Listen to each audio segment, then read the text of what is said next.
이거 어제 산 옷이야. 어제 로스에서 산 옷이야.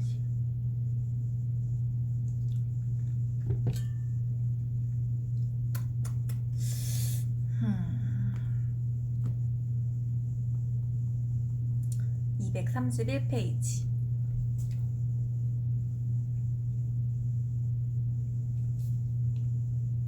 어느 여름밤이었을까? 정인과 명수는 밤하늘을 바라보고 있었다. 저 은하수의 다른 이름은 미리네라고. 그게 순우리 이름이라고 가르쳐주던 명수에게 정인은 말했었다. 저게 어디가 시냇물 같다고 그래? 그냥 뿌연 안개 같아. 명수. 왜? 시냇물같이 생겼잖아. 정인. 어디가? 어디가 시내 같으냐고. 흐르지도 않잖아. 그냥 그래. 그러고 말아도 될 것을 정인은 끝끝내 심술을 부렸다. 그러면 명수는 어쩔 줄 몰라 하다가 그냥 그래. 그렇게도 하다 하고 대답했었다. 234페이지. 오랜만이다. 오랜만이다. 라고 그는 말했다. 마치 오랜만에 헤어졌던 친구를 만나듯이. 친구도 보고 싶었던 그런 친구가 아니라 그저 친구라고 이름 붙이기도 못한 격주한 그런 친구를 만났을 때처럼 태연하게 그는 말했다. 정인의 얼굴이 화악하고 붉어진다. 왜 그런지 그때는 몰랐었다. 하지만 정인의 가슴이 미친 듯이 방망이질 치기 시작했다. 그랬다. 이소동의 와중에 넌 내 딸 같다고 이야기하며 헤어진 그 사람이 죽었는데 20년의 자신을 보아주었던 사람이 죽었는데 정인은 사실 현준이 먼 친척버린 만큼 오늘쯤은 이곳에 나타날 것이라는 생각을 계속하고 있었던 것이다. 그런데 지금 이 한순간 정씨와 명수의 생각에 골몰해 있는 정인에게 마치 그러면 안 된단다. 한순간도 내 생각을 하지 않으면 안 된단다. 하고 말이라도 하듯이 현준이 생각이 아니라 몸뚱이를 비집고 들어선 것이다. 정인. 오랜만이에요. 그동안 잘 지내셨어요? 현준. 명수 오는 거 봤지? 그는 담배를 물면서 딱히 할 말도 없다는 듯 말했다. 정인은 시선을 내리깐 채로 고개를 끄덕였다. 시선을 내리깐 채였지만 얼핏 본 그의 모습이 눈부셨다. 진회색 싱글 양복을 입은 그는 조금 더 야윈 것 같았고 조금 더 쓸쓸해진 것 같았다. 그저 한 번만 멀리서 얼굴이라도 보고 싶었던 그 모습이었다. 그가 설사 여기서 정인이 너를 보지 않아서 얼마나 편안한 삶을 살았는지 모른다 라는 말을 한다 해도 정인은 좋을 것 같았다. 왜냐하면 여기에 그가 있었기 때문이었다. 그저 지나가는 인사말이 아니라 잘 지내셨어요? 라고 정인은 진심으로 묻고 싶었던 것이다. 정말 잘 지내신 건가요? 제가 없이. 잘 지내실 수가 있었던 건가요? 하고. 그런데 아마도 현주는 그랬던 모양이었다. 인사를 하고 얼굴을 봤으니 됐다는 듯 정인에게 아무 말도 없이 서둘러 안채 쪽으로 다가갔다. 시선을 내리깐 채로 가늘게 떨고 있던 정인의 고개가 들려지고 서운한 눈매가 꿈뻑였다. 그제야 안채의 시끌벅적한 소리가 정인의 귀에 다시 들려오기 시작했다. 240페이지. 네가 아주 어릴 때부터 난 네가 불길했었어. 아주 불길했지? 네 아버지도 너를 낳고 결국 네 엄마한테. 아무튼 명수도 너랑 만나고 나서 이렇게 되고 이제 명수 아버지까지. 다시는 내 앞에 나타나지 말아다오. 우리 명수 앞에는 더더욱 안 된다. 우리 명수는 안 돼. 하늘이 무너져도 안 된다. 그 후 평생 동안 정시댁은 그 말을 한 번도 뉘우치거나 수정하지 않았다.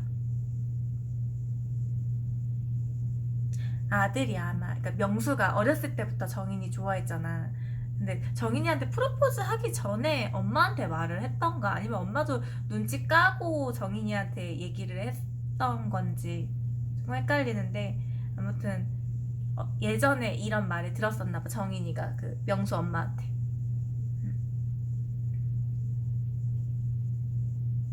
242페이지.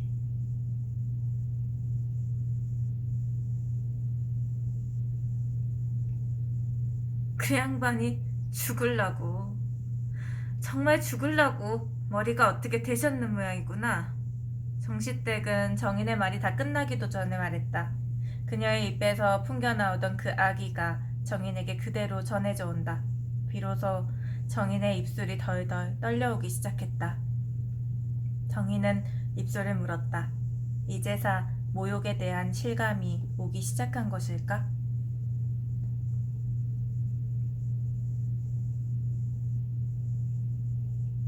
243페이지.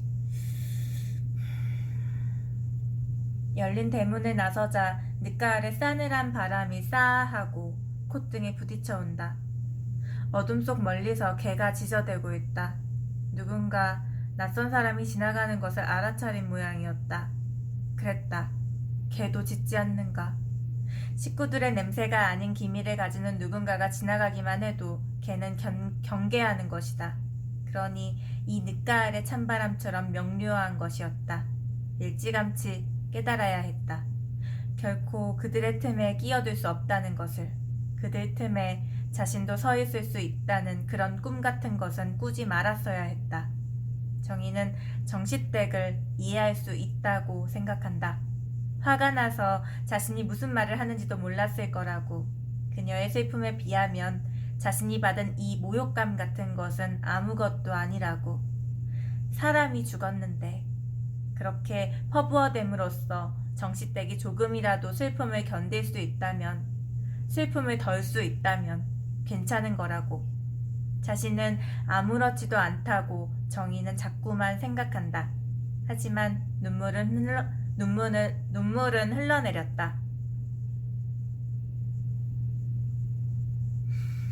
정희는 마른 손가락으로 눈물을 닦으며 걷는다. 걸으면서 이제 겨우 21살이라고 정희는 생각한다.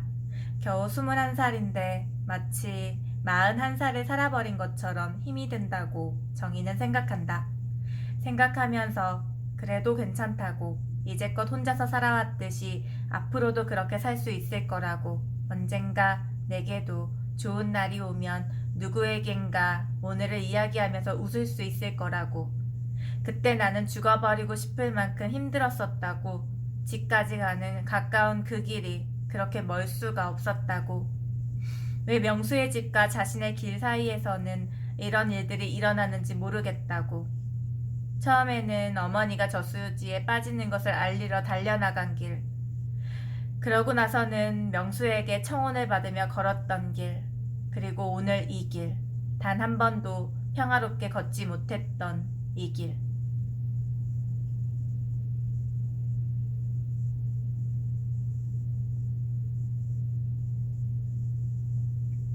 (244페이지) 잠깐 타라. 하지만 그 자리에 선 채로 여전히 정희는 움직이지 않았다. 정인의 무표정한 반응에 현주는 뜻밖에도 놀라는 표정이었다. 이러는 정인이 아니었었다. 그래서 사실은 조금은 수월하게 생각했던 것도 사실이었다. 그런데 정인은 눈물 자국이 남아있는 두 눈으로 물끄러미 현준을 바라보다가 대답하는 것이다. 싫어요. 라고. 누가 인간들의 마음을 그렇게 만들었을까? 싫다고 하는 사람은 붙잡고 싶어지는 마음. 그래서 남자와 여자의 줄다리기는 계속되고 이루어질 수 없는 사랑은 더욱더 애틋하게 마음속에 화인을 남기는 것일까? 어쨌든 정희는 돌아서서 걸었다. 눈물은 그치고 대신 모욕감은 생생하게 살아나서 그녀는 입술을 앙다물었다. 한때는 현준을 좋아했었다고 정인 앞에서 실토를 한 그 여자와, 한때는 아니, 정인을 곁에 두고도 그 여자에게 지나치게 친절하던 현주는 그 아침 잠에서 깨어나 정인이 사라진 그 집에서 무엇을 했을까? 천천히 걸어가는 정인의 몸이 부르르 떨려왔다. 이런 생각을 처음 하는 것은 물론 아니었다. 그 어둠 속에서부터 내내 정인은 이런 상상을 떨쳐버리려고 노력했었다. 그는 결코 나쁜 사람이 아닐 거라고. 설마. 하지만 오늘 자신을 부르는 현준을 뿌리치며 걸어가는 정인의 마음속에는 오직 한 단어만이 떠오르는 것이다. 싫다고. 정녕 당신들의 유희에는 더 이상 끼어들지 않겠다고. 그렇게.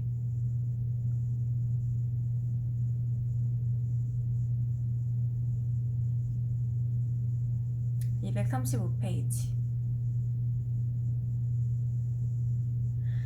네가 날 원망하고 기다리고 있는 줄 알면서도 내가 연락하지 못했던 건 나라고 가슴이 아프지 않았던 건 아니야. 그건 네가 알아줬으면 해서. 가슴이 아팠다는 현준의 말에 딱딱하게 굳어있는 정인의 볼이 천천히 풀어지기 시작했다. 정인아. 현준이 정인의 이름을 불렀다. 현준이 이렇게 그녀의 이름을 부르는 것은 좀채로 없는 일이었다. 현준이 한 팔로 정인의 어깨에 손을 올렸다. 저항하지도 않고 순응하지도 않은 채로 정인은 계속 정면을 응시하고 있었다. 정인아, 대답해봐. 네. 날 원망했니? 아니요. 왜? 그냥요. 그냥? 네. 두 사람 사이에 침묵이 흘렀다. 249페이지.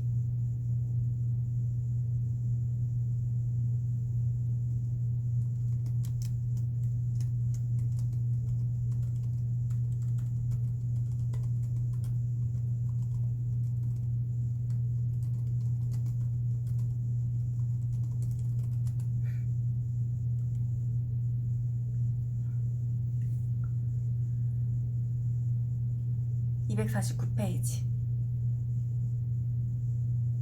정인아, 내 말 잘 들어. 나 쉬고 싶다. 너한테서 쉬고 싶어. 한 여자를 사랑했었다. 처음부터. 그리고 10년 동안 단 한 번도 나를 사랑하지 않았던 여자였지. 그 여자를 잊기 위해서 무수히 많은 여자들을 만났었어. 솔직히 말하면 너도 처음엔 그렇게 시작한 거였어. 현준에게 잡힌 정인의 손목에서 푸른 정맥이 팔딱거리며 뛰고 있었다. 저 볏짓단들. 그 중에 4번째 볏짓단은 거꾸로 놓여 있다. 거꾸로. 왜 하필 저것만 거꾸로 놓여 있는 것일까? 정인은 그 어둠 속을 응시하고 있었다. 현준. 하지만 넌 달랐어. 뭐라고 설명할 수는 없지만 처음으로 미안하다는 생각이 들었어. 내 말 이해하겠어? 정인은 움직이지 않았다. 진실이라는 것은 때로 이렇게 찾아오는구나 하는 생각이 들었다.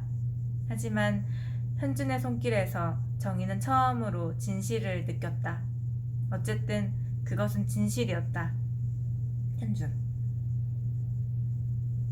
정인아, 날 좀 쉬게 해주겠니? 나랑 결혼해주겠니? 마지막 말을 하면서 현준은 떨고 있었다. 누군가가 무슨 이야기를 할 때 그의 손을 잡거나 그를 안아보면 알게 된다. 그것이 진실인지 아닌지.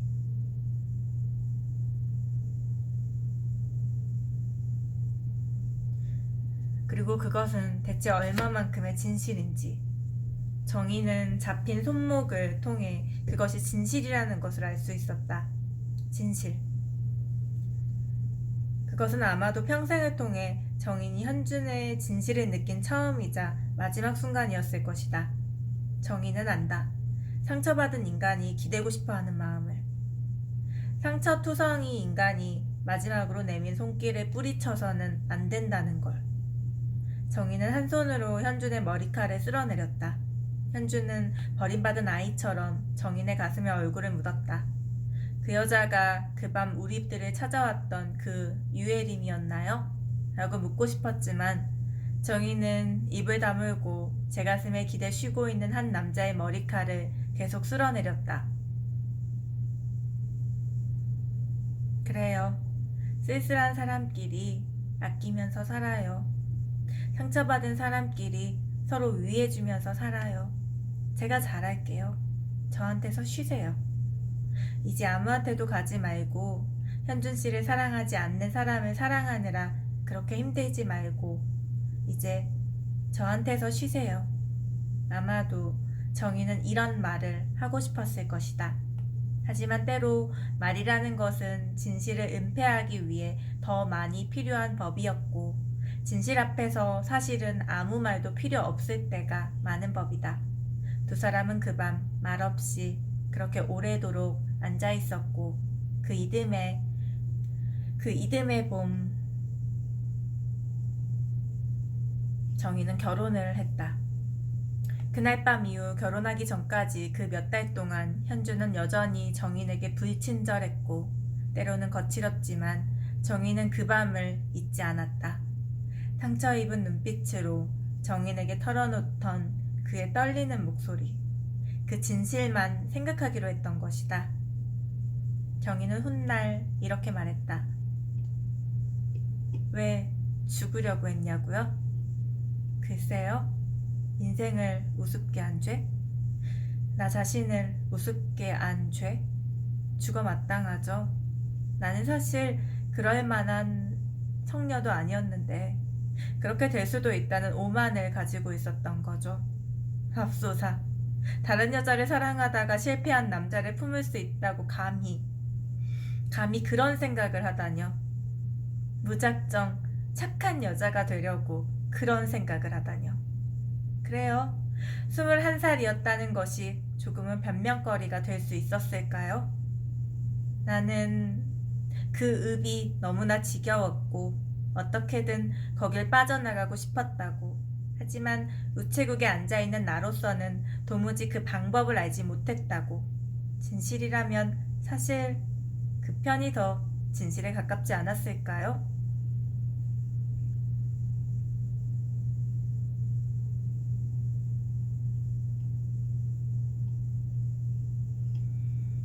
(253페이지) 여기는 라이너 마리아 릴케의 편지 중에서 발췌한 부분을 갖고 온 거야. 소설 속에 쓰여져 있었어. 그러나 나는 아직도 수련이 부족합니다. 오래전부터 갈구하던 일할 수 있는 능력과 일을 해야 한다는 사명감이 부족합니다.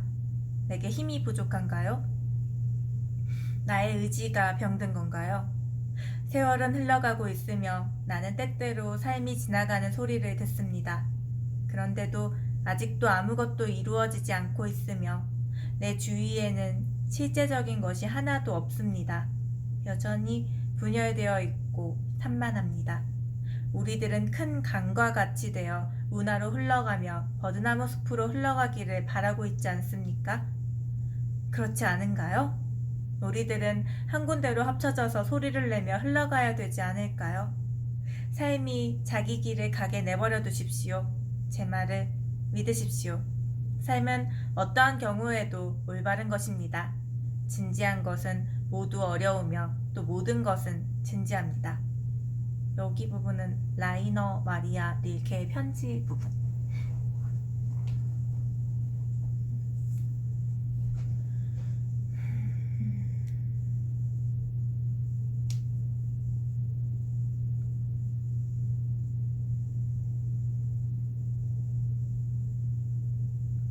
정인이가 현준이랑 그렇게 결혼하고 나서 애를 가졌는데 현준이가 또 막 바람 피면서 집에 안 들어오고 애기 가졌는데 그렇게 집에 신경을 안 쓰는 거야. 그래가지고 정인이 친구 미송이가 갈라서라고 막 그러는 장면. 259페이지. 아이는 이왕 이렇게 된 거 그만 갈라서라. 유산했나 보다. 아이가 이렇게 된 거 갈라서라고 친구가 그러는. 아이는 이왕 이렇게 된 거 그냥 갈라서라. 도대체가 구제받을 가능성이 조금이라도 있는 인간이어야지. 아니 대체 마누라가 이렇게 되도록 어디 가서 연락도 없이 하루 이틀이어야지 네가 살지. 정인아, 이러는 거 사랑 아니야. 이러는 거 결혼 아니고 이거는 그냥 네 고집이고 누구를 위한 것도 아니야. 퇴원을 하던 날에야 부스스한 머리칼로 나타났다가 병원비만 치르고 사라진 현준을 보면서 미송이 말했었다. 그때 정희는 미송 앞에서 어떻게든 눈물을 보이지 않으려고 입술을 앙다물고 있었다.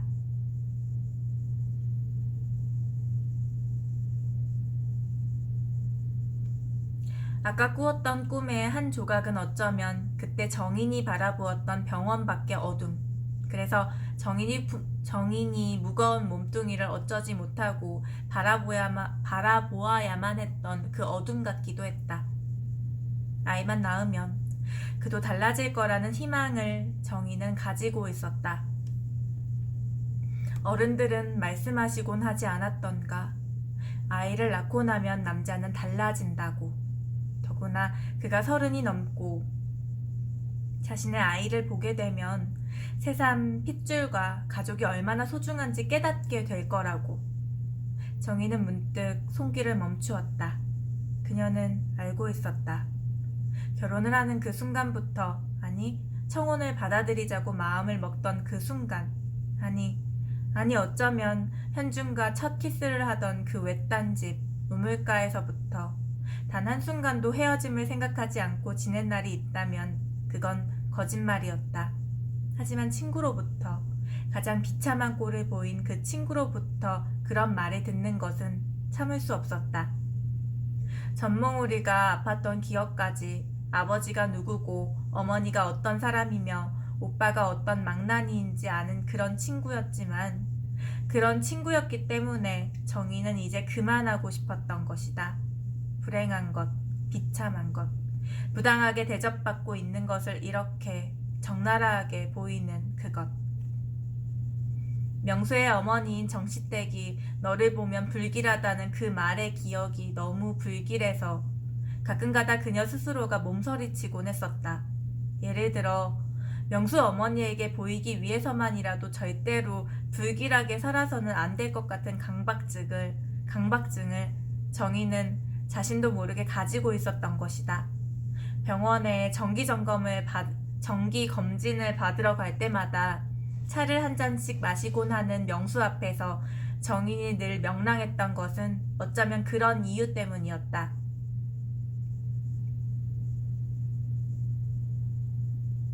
정인은 명수와 그의 어머니를 위해서라면 모든 불행을 감수할 수도 있었다고 훗날 말했다. 모르겠어요. 온 힘을 다해서 행복해 보이고 싶었어요. 그게 누구든. 말하자면 불행은 나한테 어쩌면 익숙한 것이었고 더 이상 동정 같은 것은 받고 싶지 않다는 생각만이 저를 지배한 거죠. 또다시 어린 시절부터 내가 사랑하는 사람들에게서 동정까지 받는다는 것은 정말 싫었어요. 이해하시겠어요? 더군다나 명수 오빠 앞에서는 더더욱. 훗날 그때를 회상하는 순간에 정희는 마치 그 순간을 다시 사는 것처럼 힘들어 보였다.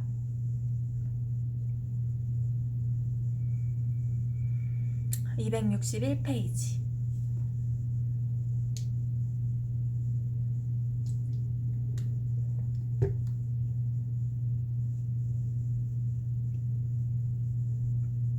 임신 중에 일어났던 일에 대한 기억은 본능에 가까운 것이라는 것을 정인이나 나처럼 아이를 낳아본 여자들은 알고 있다.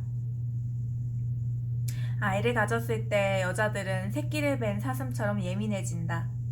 그것은 이성의 통제가 거의 불가능한 영역이라고 해도 좋다. 그래서 나이든 할머니들조차 모든 기억의 구체성들이 사라진 머리로 그때의 기억만은 되살려내는 것이다. 날이 굳을 때마다 혹은 신살구나 고구마를 먹을 때마다 첫 아이를 가졌을 때 고구마를 먹었고 둘째를 가졌을 때는 훔쳐서라도 신살구를 먹고 싶었다고. 그 기억의 섬세한 갈피들을 차근차근 되살려내는 것이다. 그때 누가 무슨 말을 했는지, 그것이 섭섭한 기억이든 고마운 기억이든 그것은 깊이 각인되어 끝끝내 잊혀지지 않는다. 그것은 본능이 이성보다 더 선험적이며 선명하게 각인되는 것이기 때문일 것이다. 인간은 그럼으로써 자신이 이러이러한 인간으로 힘겹게 진화해왔음을 역으로 입증해내기도 한다.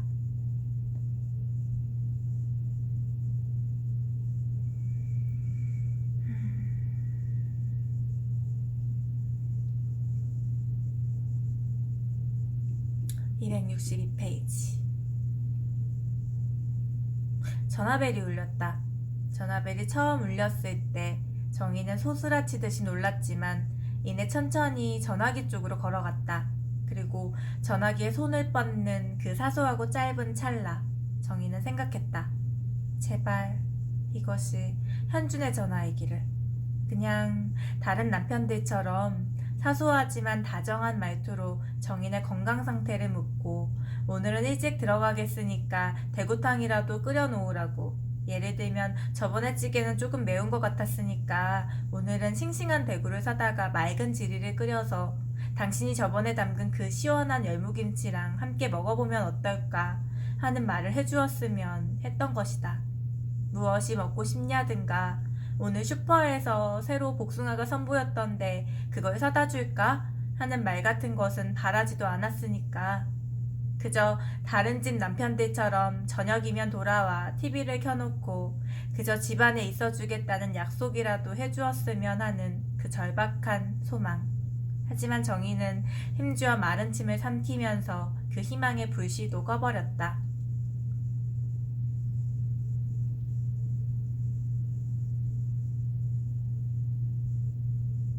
그래서 손이 전화기로 뻗어가는 그 찰나 정인의 손목은 가느다란 팔과는 또 대조적으로 퉁퉁하게 부어있는 그녀의 팔목은 사소하지만 간절한 그녀의 희망을 억누르라고 작게 떨고 있었다.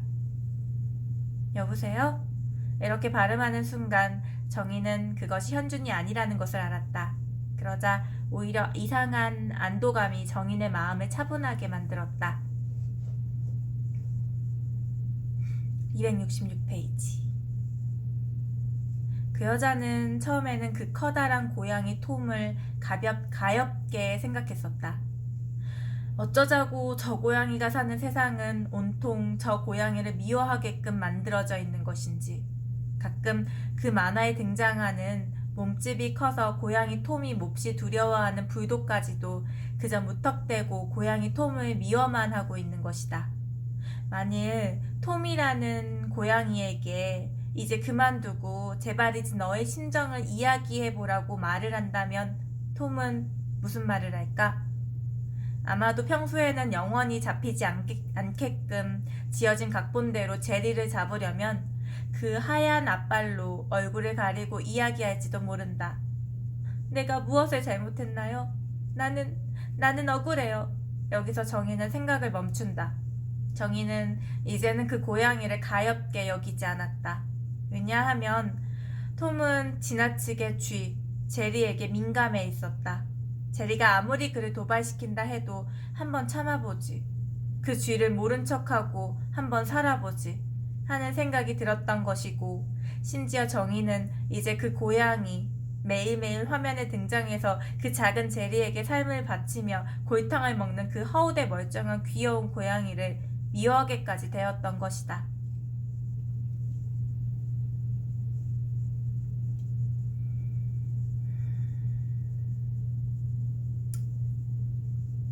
(267페이지) 밥은? 현주는 대답이 없었다. 그가 대답하지 않을 때 묻지 말아야 한다는 것이 이제껏 그와 살면서 정인이 깨달은 지혜였다. 현주는 정인의 모습을 곁눈질로 흘끗 보더니 방으로 들어가 침대에 누워버린다. 샤워라도 하고 주무세요, 현준씨. 현주는 대답하지 않는다. 저녁 준비할까요? 저녁이 문제였을까? 정인의 마음은 현준과 단 한마디라도 나누어 보고 싶었던 것이었을 것이다. 그저 남들이 하는 대로 저녁은 먹었는지 오늘은 뱃속에 우리 아이가 얼마나 그 작은 발로 이 엄마의 배를 차댔는지, 아마도 부부가 부부로 살면서 해야 할 말들을 하고 싶었을 것이다. 짜증나게 굴지 말고 나가. 하지만 언제나 듣게 되는 그 대답을 정희는 듣고 말았다. 눈물에 젖은 빵을 먹어보지 않은 자와 이야기하지 말라는 이야기가 있다. 배고픔에 시달리고 나부끼어 가장 낮은 곳에 엎드려 본 경험이 있는 인간. 고작 손바닥만한 배를 채우기 위한 밀가루 덩어리를 얻기 위해 자신의 존재를 진창 속에 버려둔 경험이 있어 본 인간.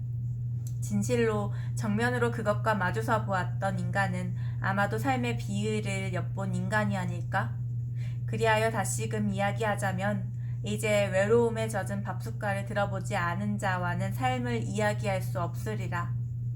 외로워도 고픈 배, 자신의 동물성이 가장 드러나는 그때, 차마 미워할 수 없는 자신의 육체가 전하는 배고픔 때문에 밥숟갈을 드는 그때를 정면으로 바라본 인간은 아마도 그 황량한 삶의 뒤안길을 걸어본 인간일 것이고, 삶의 뒤안길을 걸어본 인간만이 가장 낮은 곳에 엎드려 있는 인간들을 그 슬픔의 덩어리인 존재를 위해 진실로 손 내밀 수 있으리라. 아마도 지나치게 낙관적인 면만으로 이야기하자면 이 고통들은 쌓여서 훗날 정인을 구원하게 된다. 만일 정인이 이토록 외로운 식사를 해본 경험이 없다면 그녀는 그저 평범한 안악으로 적당히 심술도 부리고 적당히 친절하기도 한 남편과 그날그날을 살았으리라. 물론 그것이 나쁘다는 이야기는 결코 아니다. 다만 고통이 이미 주어진 것이라면, 아니 말을 바꿔서 그녀 자신이 이미 돌이킬 수 없는 고통을 선택했다면 이제 그것을 어떻게 완성하느냐 하는 것이 그녀의 몫이 되어버린 것일 뿐.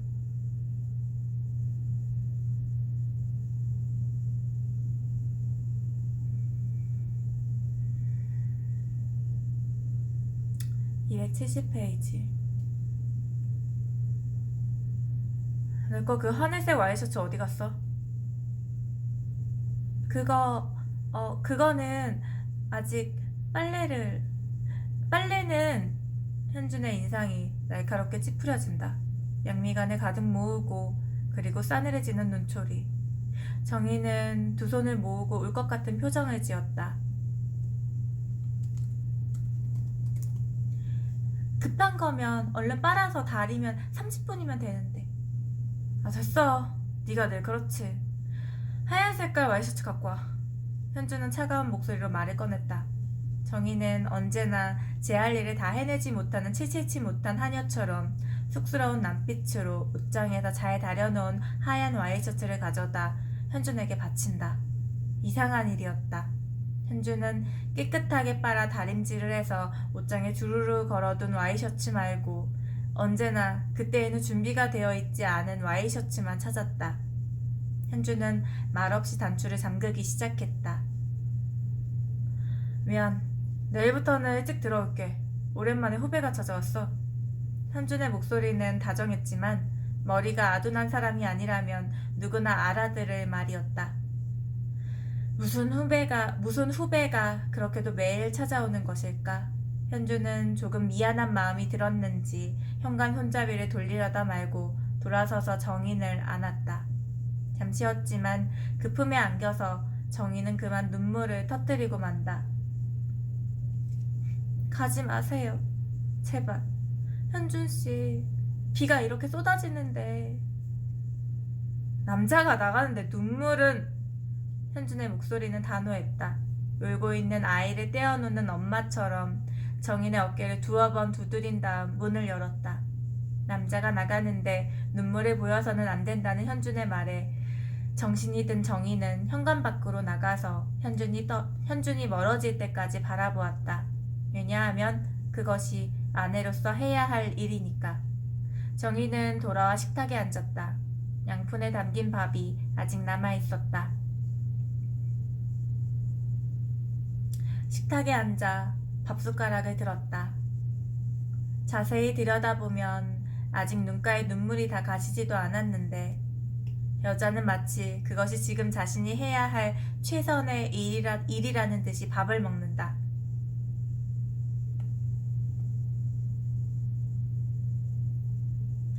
만화를 끝낸 TV에서 뉴스가 시작되었다. 뉴스는 계속되어 교통사고 소식이 짤막하게 있었다. 사고가 일어난 장소는 정인의 집 근처 로터리라고 했다. 10분 전에 일어난 사고의 속보라고 아나운서는 말하고 있었다. 차종은 현준의 차와 같은 것이었고 아나운서가 전하는 차의 색깔도 현준의 것과 같았다. 운전을 하던 30대 초반의 남자가 그 자리에서 사망했다고. 워낙 방금 들어온 속보였기 때문에 화면은 나오지 않았지만 정희는 문득 그것이 현준의 차일지도 모른다고 생각을 했다. 차종도, 차의 색깔도, 그리고 사망한 30대 초반의 남자도. 그런데 이상한 일이었다. 조금도, 마음속을 샅샅이 뒤진다고 해도 정말이지 조금도 정희는 걱정이 되지 않는 것이다. 정희는 또랑한 눈망울로 사고를 전하는 아나운서를 바라보며 마지막 남은 밥알을 싹싹 긁어 꼭꼭 씹었다. 275페이지.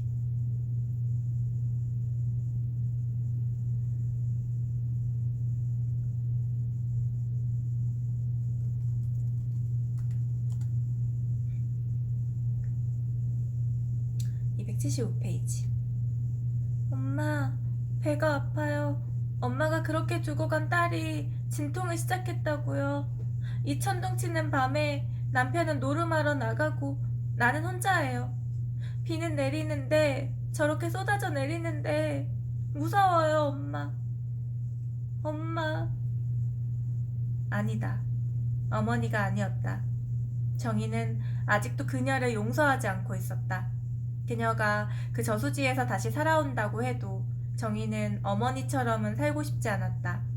하지만 그토록 싫어하는 어머니의 모습을 사실은 자신이 이미 닮아가고 있다는 것을 정희는 어렴풋이 느낀다. 하지만 그것은 너무 끔찍한 느낌이어서 정희는 얼른 다른 생각을 하기로 했다. 막막하다는 것, 앞이 캄캄하다는 것이 바로 이런 경우를 두고 하는 말이구나. 하지만 현준의 생각은 신기하게도 조금도 나지 않았다. 갑자기 심경의 변화를 일으켜서 현준이 집에 들어온다든가 하는 생각도 나지 않았다. 아니, 오히려 그렇게 될까봐 정희는 작은 두려움까지 느끼고 있었다. 이마와 겨드랑이 사이에서 고이는 식은땀을 느끼며 정희는 얼핏 웃기까지 했다. 병원에 가는 거다. 혼자서. 두려워하지 말고. 아무것도 아니야. 정말. 그래, 아무것도 아니야. 현준을 사랑한다고 생각하던 시절에 너는 비를 맞고 먼 거리를 두려움 없이 걸었던 사람이야. 하지만 이젠 내겐 우산도 있고 세상에 나오려고 하는 우리 아이도 있고. 하지만 두려워하지 말자는 생각과 두려움에 이미 떨고 있는 몸은 마치 두 주인을 섬기는 것처럼 제각기 따로따로였었다. 그리고 잠시의 승강이 끝에 육체의 공포가 마음을 제압해버렸다. 그것을 느끼는 순간 정희는 두려움에 떨고 있었다.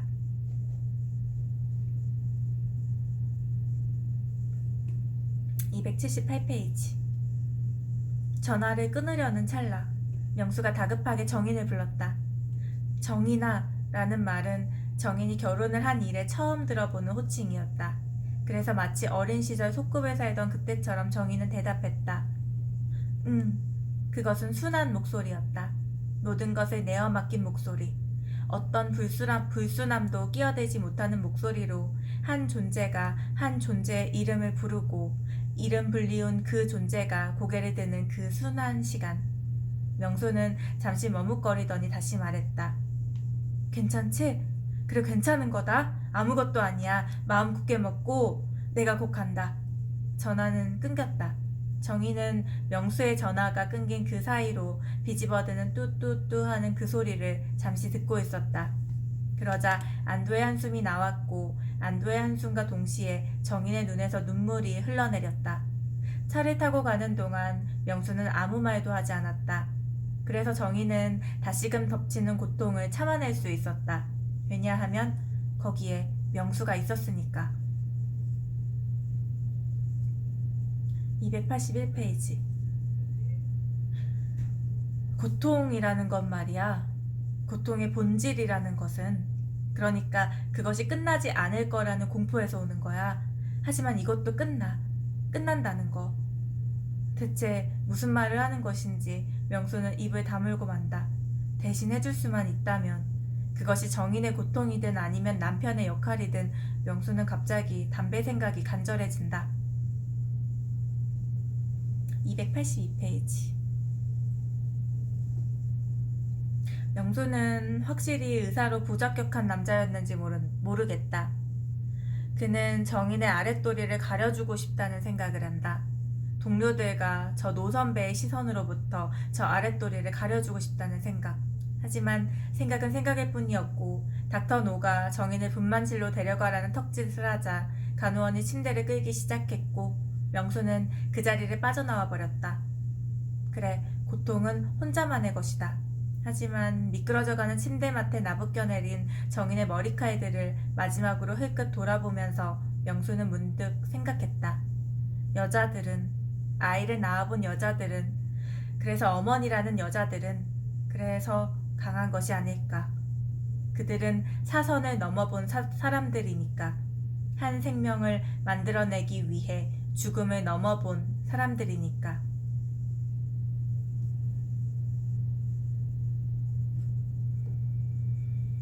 287페이지.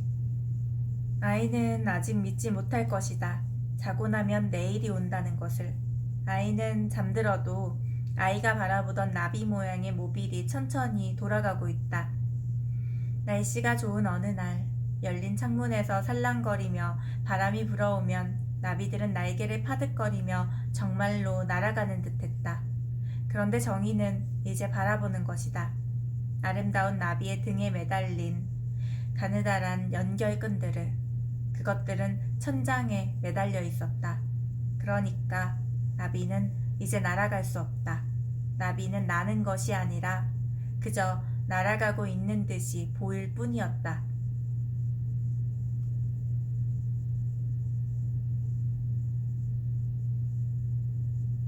290페이지. 아까 나도 살짝 현준이가 그 뉴스에서 그 현준이랑 똑같은 차에, 현준이랑 똑같은 차 색깔에, 또 현준이 나이랑 똑같은 남자가 사망했다 그랬잖아. 정인이가 진통 오기 전에. 정인이도 밥 먹으면서 현준인가? 내 남편이 죽었나? 근데 아무 느낌도 없었다 그랬잖아. 그냥 밥 그냥 계속 먹었다 그랬잖아. 죽었나? 했는데 안 죽었네. 아직 안 죽었네.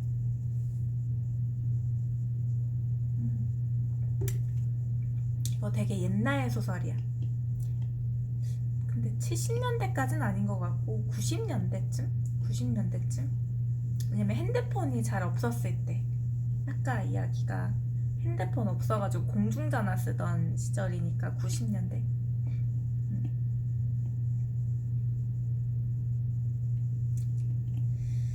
290페이지. 오늘 저녁에 잠깐 아주머니한테 아기 맡기고 오랜만에 둘이 외식이라도 할까? 신혼 초에 정인의 성화에 못 이겨 근처 상가의 중국집에 다녀온 이후 처음 있는 일이었다. 그러죠. 정인은 이상한 자신감에 찬 얼굴로 대답했다.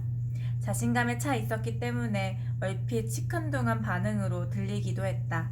그러자 이상하게도 현주는 갑자기 정인을 안고 싶은 충동을 느꼈다. 민호를 가진 이후 처음 일어나는 감정이었다. 결혼 전 하룻밤에 서너 번이나 정인의 몸을 요구하던 일도 있었던 현주는 이제 정인에게는 그 욕구가 식은 듯 했던 것이다. 아니, 사실 현준이 집에서 자는 날이 그만큼 드물기도 했다는 편이 맞을 것이다. 현준으로서는 그것은 전혀 이상한 일이 아니었다. 아내는 아내가 되는 순간 이미 성적인 매력을 잃은 거라고 그는 생각하고 있었다. 그렇다고 그것이 아내에 대한 사랑이 약해진 것이라거나 하는 것과는 달랐다. 그는 정인의 집안 살림 솜씨를 높이 평가하고 있는 편이었고, 그가 정인에게 청혼한 이유 그대로 그녀에게 아주 편안함을 느끼고 있었다. 하기는 그거야 대부분 그의 동료들도 같은 생각인 듯 했다. 술자리에서 그렇지 않다고 말하는 남자는 한 명도 보지 못했으니까 말이다. 다만 현준에게는 그런 욕구가 오랜만에 같은 여자에게 일어나는 것이 기분 좋은 일이었을지도 모른다. 어쨌든 정희는 그의 아내였고 아버지를 닮아 잘생긴 그의 아들 민호를 낳아준 여자가 아닌가 말이다. 아내를 안고 싶은 욕구를 오랜만에 느낀 이 가장은 걸어가 아내 대신 아이를 안았다. 이건 우리 민호 서랍장, 이건 우리 민호 곰돌이, 이건 엄마가 보는 책, 안나 카레리나, 세계사 편력. 와, 엄마가 이런 어려운 책도 다 읽는구나. 그리고 이건 엄마가... 현주는 아이를 안고 아이의 기저귀가 쌓인 서랍장 위쪽 한켠에 놓인 정인의 책을 가리키다 말고 입을 다물었다. 거기에는 세계 명작 소설들과 유명 인사의 수필집, 그리고 한국 단편 소설들이 있었고, 맨 오른쪽에는 남편에게 사랑받는 아내의 책, 권태기 우린 이렇게 극복했다, 알면 이해할 수 있는 남자의 심리 같은 책들이 놓여 있었다. 그리고 무심히 현준이 그 책 한 권을 펼쳐들자 그 책들에는 빽빽이 붉은색으로 굵게 밑줄들이 그어져 있었던 것이다. 296페이지. 바람이 창밖에서 윙 불어가고 있었고 틈새가 맞지 않는 실시 창문은 가느다랗게 떨고 있었다. 정희는 손가락을 뻗어 그 틈새에 손을 대보았다. 차가운 바람이 작은 틈새를 통과하느라 있는 힘을 다해 창틈으로 비집고 들어서고 있었다. 있는 힘을 다해 라고 정희는 생각해보았다. 멀리 상가 건물 뒤쪽에 서 있는 플라타너스 이파리에서는 아직 못다 떨어진 나뭇잎들이 떨어져 내리고 있었다. 상가 1층의 문구점에서는 벌써 작은 크리스마스 전구가 반짝이고 있었다. 벌써 한 해가 간다 라는 생각을 하면서 정희는 자신이 문득 27이라는 생각을 했다. 27. 하지만 27이라는 나이가 다른 이에게는 도대체 어떤 의미를 가지는지 정희는 알 수 없었다. 정희 언니는 그 나이에 공장을 다니고 있었고 오빠 정과는 집을 나가 소식이 없었다. 어머니는 아마도 그 나이에 정인을 낳고 새 아이의 엄마가 되었을 것이다. 그리고 아버지는 딴 살림을 차리기 시작했다고 사람들은 말했었다.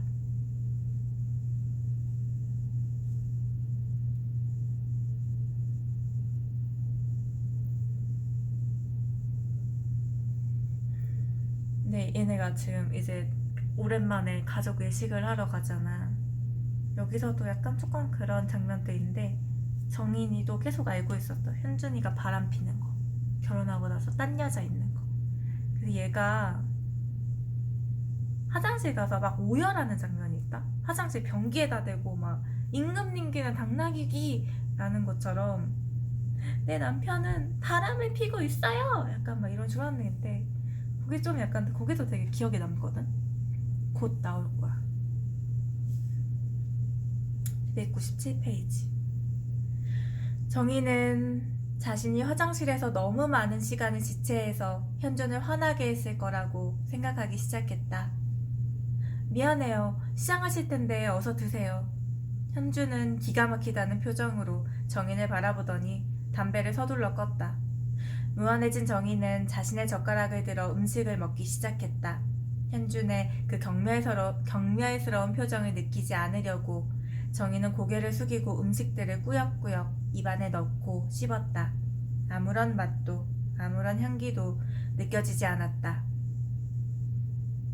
현준이 혐오스러운 눈길로 자신을 바라보는 건 당연한 것 같았다. 거울 속에서 바라본 아이가 울까봐 걱정하거나 빨래를 널거나 하면서 잠깐 본 얼굴과는 다른 얼굴을 정희는 처음으로 마주보았던 것이다. 그리고 그 얼굴은 자신이 보기에도 혐오스러웠다. 정희는 이런 혐오스러운 얼굴을 보여서 현준이 괴로워하는 것을 원하지 않았다. 현준은 거의 음식에 손을 대지 않았다. 그래서 언제나처럼 상대방이 먹지 않으면 자신이라도 그 음식을 다 먹어야 한다는 강박관념에 사로잡힌 채 정희는 음식들을 꾸역거리며 입에 넣었다. 그리고 더 이상 음식을 넣을 수 없을 정도로 배가 불렀을 때 정인이 고개를 들자 현주는 기다렸다는 듯이 자리에서 일어나 카운터로 걸어갔다. 저만치서 현준이 먼저 걸어가고 있었다. 정희는 야단을 맞은 아이처럼 현준의 뒤를 따라갔다.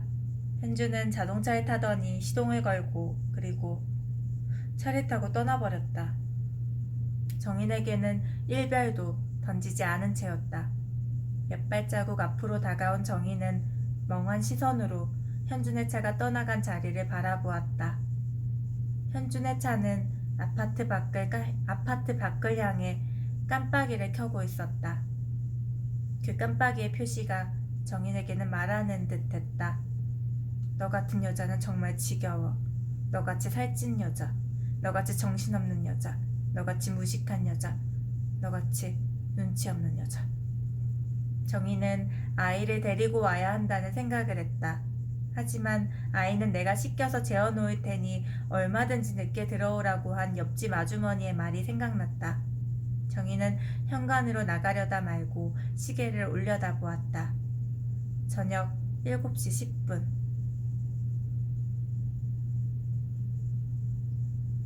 그들의 외식은 40분 만에 끝이 나버린 것이다. 정희는 다시 소파에 앉았다. 아이를 낳고 난 후에 첫 외식을 40분 만에 끝냈다고 말할 수는 없었다. 거의 매일매일을 집에 들어오지 않거나 늦는 현준을 설명할 때마다 아, 네, 바빠서요. 가게 일이 바빠서요. 라고 말하고 싶지도 않았다. 이제 거짓말은 그만 시키고 싶었다. 이제 그를 감싸주고 그를 변명해주고 이제 그런 일은 하고 싶지 않았던 것이다. 정희는 단 것이 먹고 싶었다. 정희는 냉장고를 열고 굳어버린 식빵을 꺼냈다. 그리고 잼과 땅콩버터를 두껍게 발라 그것을 또 먹었다. 배가 부른지 어떤지에 대한 아무 느낌도 없었다. 굳어버린 빵을 토스트도 하지 않은 채 3개나 먹어치우고 정희는 이번에는 사과를 꺼내 먹기 시작했다. 커다란 사과를. 민호에게 갈아주려고 사다 놓은 그 사과. 정희는 사과를 먹으면서 제볼에 흘러내리는 눈물을 느끼는 것이다. 결혼은 왜 했는지, 대체 그를 사랑하고 있는 것인지, 대체 지금 자신이 5개월이 된 한 아이의 어머니인지. 정희는 갑자기 먹던 사과를 놓고 멍청하게 창밖의 어둠을 바라보았다. 건너편 집에서 불들이 켜지고 노란 식탁등 아래서 가족들이 식사를 하고 있는 것이 보였다. 아니야 하고 정희는 생각했다. 그리고 이어 다시 이번에는 좀 더 강하게 아니야 하고 생각했다.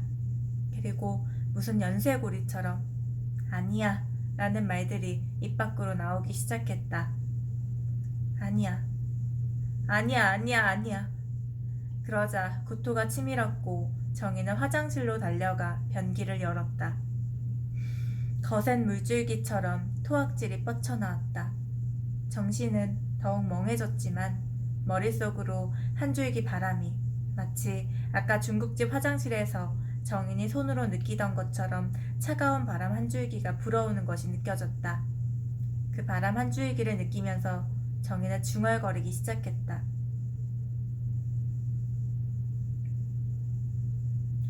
그는 다른 여자들을 만나고 있어요. 그는 다른 여자들과 자고 있어요. 나는 어떻게 하면 좋을까요? 그러자 처음으로 눈물이 흘러내리기 시작했고 눈물은 그치지 않았다. 대체 나는 어떻게 하면 좋을까요? 정희는 변기에 한 귀퉁이를 붙들고 살찐 몸을 동그랗게 만 채로 오열을 터뜨리기 시작했다.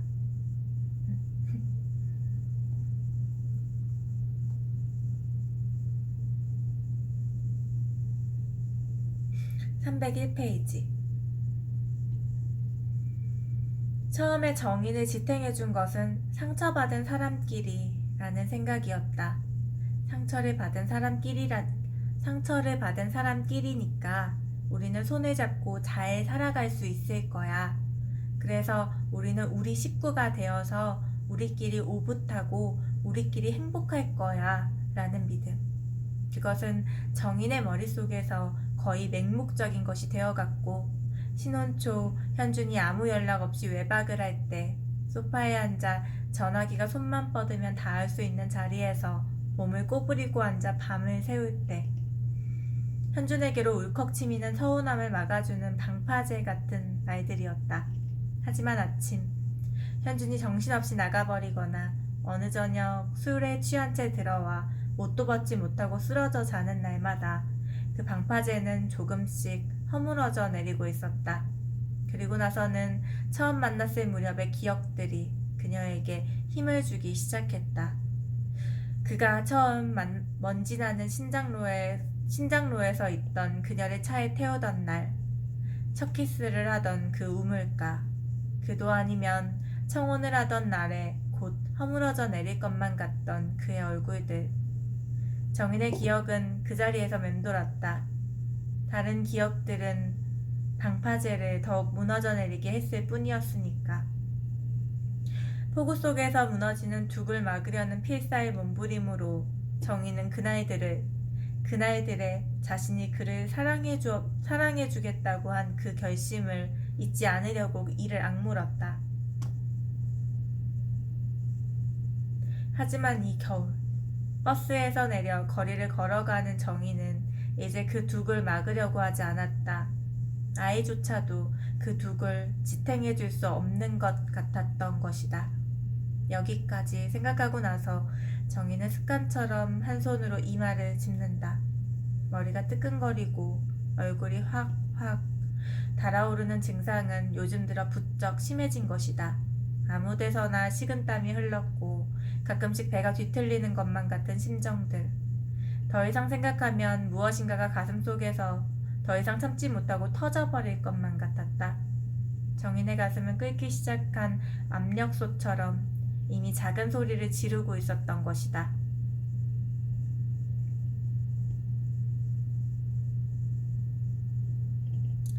304페이지.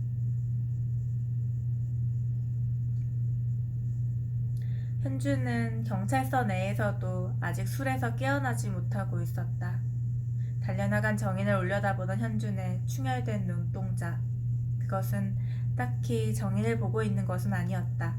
정인은 그때 문득 서리에 젖은 낯가리 같은 느낌을 받았다. 메마르고 표정이 없는, 이미 삶의 어떤 기미가 사라져버린 34살 난 남자의 얼굴. 삶이 그에게는 그토록 버거웠던 것일까? 돈도 있고 집도 있고 아내도 있고 아이도 있고 거기에 또 다른 여자들까지 있었지만 그에게는 아마도 삶이 지리했던 모양이었다. 그의 차에 치였던 사람이 끝내 숨져버렸고 구속이 결정되었을 때도 현주는 오히려 담담한 표정이었다.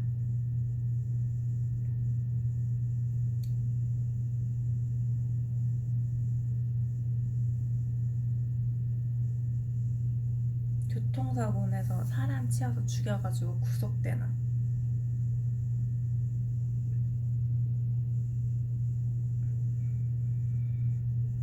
307페이지. 현주는 초췌한 얼굴이었지만 오히려 편안해 보였다. 그건 정인이 처음 보는 모습이었다. 그러고 보니 이제껏 현주는 늘 쫓기고 있는 눈빛을 하고 있었다는 것을 정인은 처음으로 깨닫는다. 떨어져 있기 전에는 보이지 않았던 남편의 모습이 이렇게 떨어져 있기 전에는 보이지 않았던 남편의 모습이 이렇게 떨어져 앉아 그것도 유리벽을 사이에 두고 떨어져 앉아서야 정인에게 처음으로 보이는 것이다. 이것은 무슨 신비인지.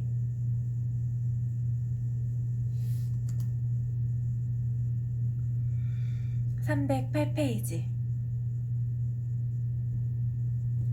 소못 한 벌 더 넣었어요. 그리고 부부의 대화는 거기서 끊겼다. 하기는 이 정도의 대화도 그들 부부에게는 꽤 긴 것만 같이 느껴졌다. 현주는 까칠한 수염이 난 턱을 손으로 쓸었다. 정희는 파릇하게 소름이 돋은 것만 같은 그의 턱을 바라보다가 갑자기 멍해진다. 이 모든 것이 갑자기 다 비현실적으로 느껴진 것이다. 한바탕 꿈을 꾸고 있는 것 같기도 했다. 갑자기 웃음이 터져버릴 것 같은 환영에 정희는 몸을 부르르 떤다. 뭐 더 넣어드릴 거라도. 정희는 자기가 정말 이 자리에서 깔깔거리며 웃어버릴까봐 겁이 더럭 나서 얼른 물었다. 현주는 양미간에 주름을 잡으며 인상을 찡그렸다. 이상한 일이었다.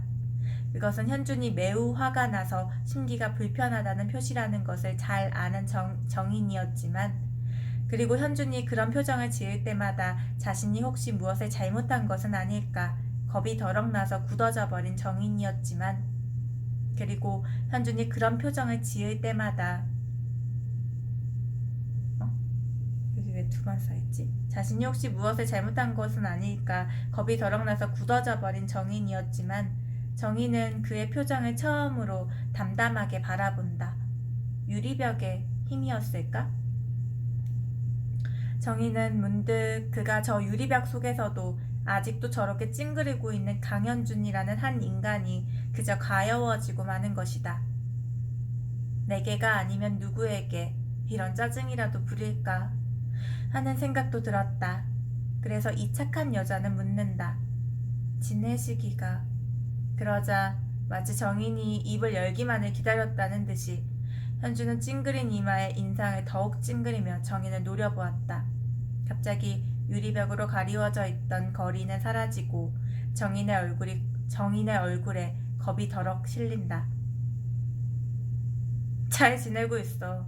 대체 마누라라고 면회를 와서 한다는 말이 뭐? 지내시기가 어떠냐고? 그걸 몰라서 묻냐? 현주는 갑자기 소리를 버럭 지르더니 그 자리에서 일어나 들어가 버린다. 남겨진 정인은 멍하니 그가 사라진 유리벽 저쪽의 허공을 바라다 본다. 여보, 정말 미안해. 당신한테 정말 할 말이 없어. 여기서 나가기만 하면 이번에는 새 사람. 지겨워. 지겨워, 정말 이제 지겨워. 그런 소리 하지도 마라. 나는 몰라. 애새끼고 뭐고 나는 모른다고. 옆자리에 있는 젊은 안악이 소리를 지른다.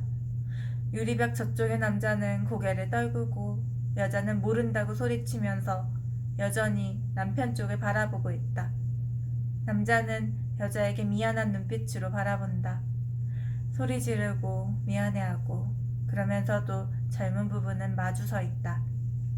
정희는 순간 그 부부에 대해 막연한 감정을 느낀다. 어쩌면 질투였을까?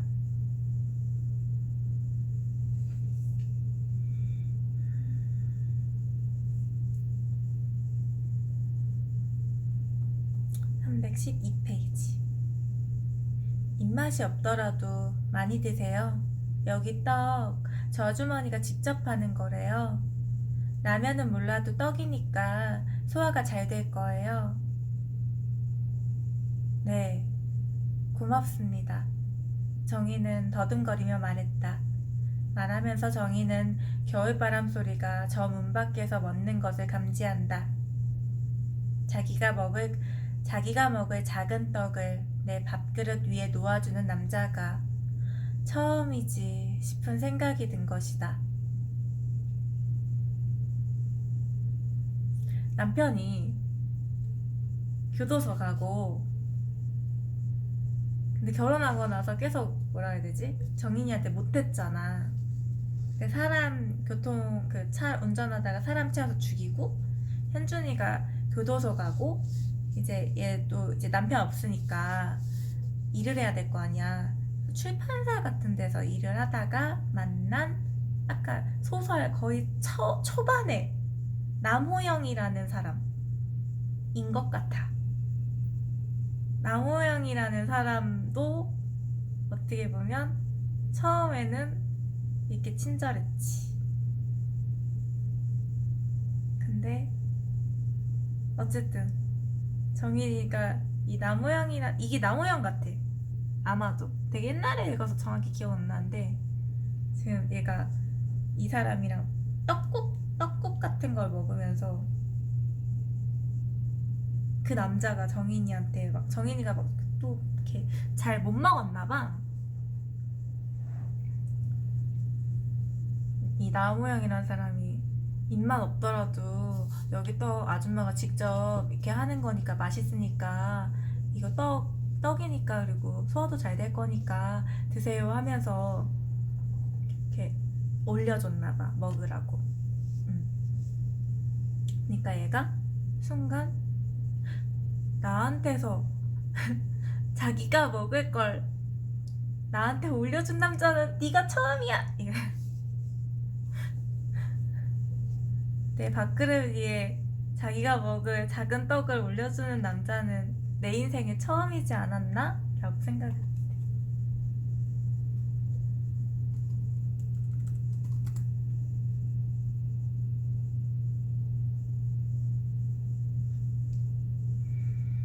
(317페이지) 이왕이면 좀 여자다운 분위기가 풍기는 사람이 좋지 않아? 권 사장은 사람은 좋은데 그냥 여장부 같아서 원.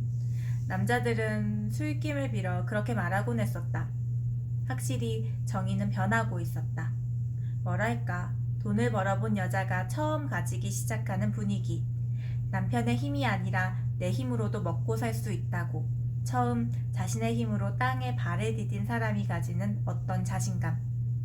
그런 분위기는 정인이 자신을 어떻게 생각하든 간에 정인의 얼굴에 묻어나왔다. 똑같은 양의 밥을 먹는데도 살이 빠져서 예전에 날씬하던 분위기를 연출하고 있었고 규칙적인 생활이 주는 힘은 그녀의 겁에 질린 눈동자를 제자리에 가져다 놓아주었다.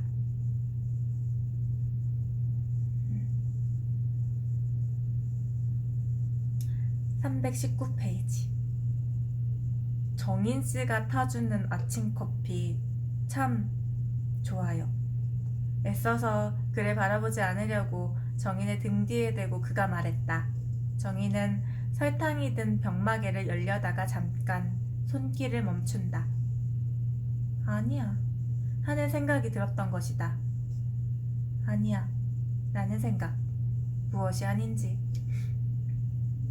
그것을 알 수 없었지만 정인은 겨우 그 아니야 라는 생각에 의지해 굳어버린 손을 풀고 설탕을 검은 커피에 집어넣고 저었다. 정인은 여전히 시선을 내리깐 채로 나무형이 앉은 탁자 앞에 커피잔을 내려놓고 제자리로 돌아갔다. 남호영의 시선이 목덜미로 느껴지는 것 같아 교정 꼭지를 넘기는 정인의 손이 잠깐 떨렸다. 어떤 친구놈이 말이죠. 그랬어요. 의외의 시간, 의외의 상황에서 3번을 연거푸 만나는 것은 보통 일이 아니라고. 그건 무슨 인연이 있는 거라던데 딱히 답을 드리려는 의도는 아닌 것 같았다. 그는 더 말이 없었으니까. 그러자 침묵이 정인의 등을 감쌌다. 그가 커피 스푼을 드는 소리, 그가 커피 스푼으로 젓는 소리, 그가 커피 스푼을 도자기 접시에 내려놓는 가벼운 소리, 그리고 커피잔을 드는 소리, 그가 커피를 마시는 소리. 정인은 눈에 들어오지 않는 경제서적의 꼭지를 들여다본다. 집요하게 들여다본다. 321페이지. 나무형의 눈길이 자신에게 머무는 것을 느끼고 있다. 느끼면서 그녀는 짧지도 않은 진한 고동색 치맛자락을 손으로 무릎 아래까지 끌어내린다. 민호가 아파. 내려가 봐야 할 것 같아. 말은 미송이한테 하면서 정희는 나무형의 귀를 의식한다. 아무렇지도 않은 듯 앉아있는 그의 귀를. 약간 뭔가 일하는 곳에서 미묘한 기류가 흐른다. 이 남자애도 뭔가 여자애도 이 새끼 나한테 관심 있나 보구나 라는 걸 알아챘고, 남자도 계속 흘끔흘끔 보고 얘도 이제 그걸 의식하기 시작했고, 그 친구한테 전화로 자기 애기 민호가 아빠 내려가야 될 것 같아 이렇게 하면서 계속 나무형 의식하고. 322페이지. 남편이 처음 구속되었을 때 정희는 명수에게 전화를 걸었다. 그때 명수는 서울구치소 앞으로 정희를 데리러 와주었다. 그때 마주 앉아 커피를 마시면서 정희는 내내 떨고 있었다. 그런 명수가 결혼을 한다. 당연한 일이었다. 그는 이제 거의 30이 다 되었고, 그것도 의사라는 직업을 곧 가지게 될 남자가 결혼을 하는 일이 이상한 일은 하나도 없는 것이다. 하지만 정인의 마음 한구석으로 이상한, 글쎄 무엇이라고 표현해야 좋을까? 바람 같은 것, 혹은 맥 빠진 김 같은 것, 그도 아니면 쓰라린 비애 같은 것이 스친다. 이상한 일이었다. 그가 왜 다른 여자를 사랑한다는 사실을 상상하지 못했을까? 지난번 그가 남편이 갇힌 서울구치소 앞으로 달려나와 주었을 때, 그때 그의 모습이 아직도 정인을 향한 뜨거운 열망을 갖고 있는 듯이 느껴져서, 그래서 금방이라도 울음을 터뜨릴 것 같은 정인을 바라보며 그의 눈빛도 금방이라도 울 듯이 보여서, 그래서 정인은 생각하다가 문득 화들짝 놀라버린다. 명수는 이제껏 한 번도 그녀에게 사랑한다거나 혹은 비슷한, 만나자거나 혹은 그 비슷한, 그러니까 20대의 남녀가 할 수 있는 표현을 정인에게 한 일은 없었다. 고작 어느 여름날 고향의 어느 길목에서 결혼하자고 초조하게 말한 것이 전부였을 뿐. 물론 그와 그녀는 이토록 인생을 비껴가고 있기는 했다. 그가 대학에 갔을 때 그녀는 우체국에 근무하고 있었고, 그가 청혼했을 때 그녀는 이미 현준에게 마음을 무너뜨려버린 후였으며, 그가 감옥에 간 동안 그녀는 현준과 결혼해버린 것이다. 그러니 이성적으로 생각해보건대 그녀의 이런 서운함은 도저히 이해받을 수 없는 것이긴 했다. 명수가 그 대학교 다니다가 명수도 무슨 운동하면서 운동한 것 때문에 감옥에 가 있었나 봐. 근데 그 사이에 정인이는 현준이랑 결혼을 했던 거지.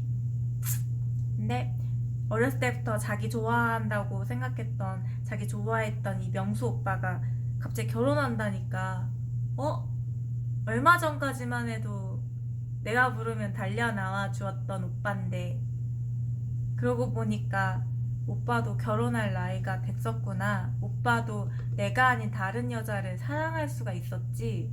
나는 왜 그 생각을 못했지? 그러면서 괜히 서운함을 느꼈대.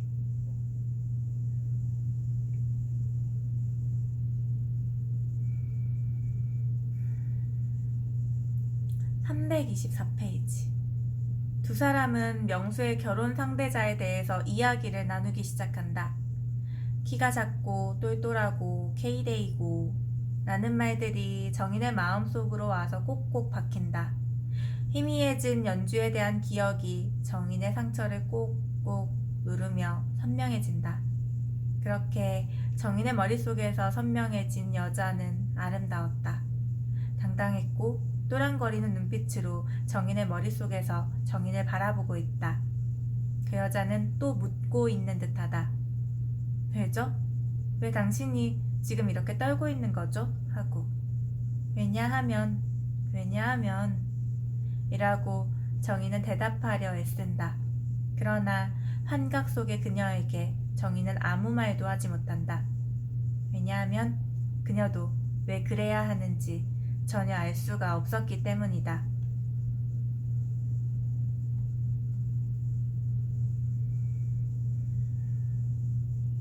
331페이지. 몇 학번이세요? 황연주는 당돌하게 묻는다. 정인의 입술이 순간 얇게 일그러진다. 언제나 대학을 나온 사람들이 묻던 그 말. 이 세상 사람 모두가 대학을 나온 것처럼 묻던 그들. 그것이 나이가 몇이냐는 말의 우회적 표현이라는 것을 미송의 출판사에 근무하면서 알게 되었지만 이런 질문 앞에서 정인은 아직 태어나지 못하다. 저는 대학 안 나왔어요. 332페이지. 그날을 떠올린다. 그날. 현준과 자명의 절을 찾아갔던 그날. 정인아, 나는 갈게 하고 떠났던 명수. 그날 정인은 현준과 처음 잠자리를 같이 했었다.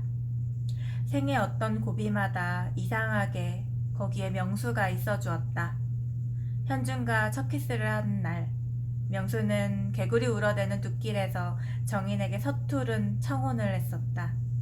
그날 연주는 정인의 집에 찾아왔던 명수를 눈여겨 보아두었다고 했었지. 그리고 현준과 처음 잠자리를 같이 하던 날, 명수는 잡혀갔고 또 있다. 정씨 아저씨가 돌아가시는 바람에 명수가 잠깐 집에 다니러 오던 날, 현주는 정인에게 청혼했었다. 그날이 언제였던가. 벌써 5, 6년이나 흘러가 버린 시간들이었다. 하지만 나는 어디 있나? 어디까지 왔나? 시간은 대체 흐르기나 한 것일까? 결혼을 하고 아이가 태어나고 현준이 감옥에 갇히고 그러는 동안에 정말 시간은 흘러가기나 한 것일까? 정희는 아득해지는 기분이었다. 그만 일어나죠. 연주가 명수에게 말했다. 명수와 연주는 잘 어울려 보였다. 정희는 얼른 그들에게서 눈을 떼고 짐을 챙긴다. 과일 보따리와 아이에게 줄 선물과 소고기 때문에 정희는 꾸물거릴 수밖에 없었다. 이것이 나의 현실이야. 다짐이라도 하듯이 두 손으로 비닐봉지들을 꼭꼭 움켜쥐었다. 익숙한 솜씨로 명수가 다가와 정인의 짐을 들어주었다. 연주의 눈길이 그런 명수의 어깨 위를 날카롭게 비껴갔고 정인만이 그것을 마음에 새겼다. 세 사람은 바람 부는 거리로 나섰다. 나는 저기 정육점에 좀 들렀다가 갈게. 벌써 정육점에 들렀다 오는 길이었지만 정희는 말했다. 이쯤에서 비켜주는 것이 예의라고 믿은 탓도 있지만 그들과 헤어지고 싶은 기분이 더 컸다. 갔다 와. 여기서 기다릴게. 명수는 전혀 말의 의미를 알아듣지 못하고 말한다. 아니야. 시간 오래 걸려. 어머니 기다리실 텐데. 안 돼. 이거 다 들고 집까지 못 걸어가. 무거울 텐데. 괜찮아, 오빠. 참, 너 또 고집 피우는구나. 좋아. 그러면 과일은 내가 이따가 집으로 가져다 줄게. 명수는 어린아이처럼 말했다. 순간 연주의 눈길이 다시 한번 날카롭게 명수의 어깨를 스치고 지나갔다. 명수는 의식하지 못한 채 고집을 피울 태세였고 정희는 연주의 그런 눈길을 의식했다. 정희는 그것이 무슨 의미인지 이해했다. 이쯤에서 화를 내는 수밖에 없었다. 아니 글쎄 오빠, 나는 여기서 좀 일이 있다니까?